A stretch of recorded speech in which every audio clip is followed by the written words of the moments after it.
Praise the Lord. கர்த்தருக்கு ஸ்தோத்திரம். கர்த்தர் நல்லவர், அவர் கிருபை என்றும் உள்ளது.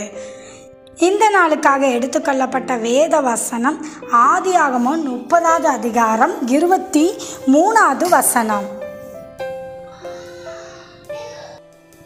தேவன் என் நிந்தையை நீக்கிவிட்டார். ஆமென்.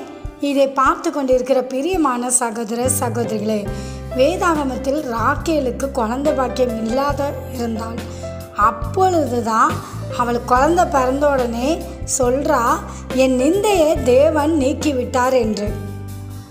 தேவன் நம்முடைய நிந்தையை நீக்குகிற ஒரு நல்ல தேவனாக இருக்கிறார்.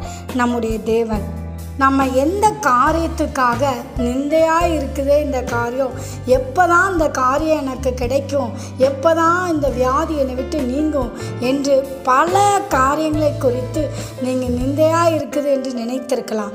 அந்த நிந்தையை மாற்ற தேவன் ஒருவரால் மட்டும்தான் முடியும். இயேசு கிறிஸ்துவை நோக்கி நீங்கள் கேளுங்கள், அவர் உங்கள் நிந்தையை நீக்கி உங்களை சந்தோஷமாக இருக்கும்படி செய்வார். ஆமென்.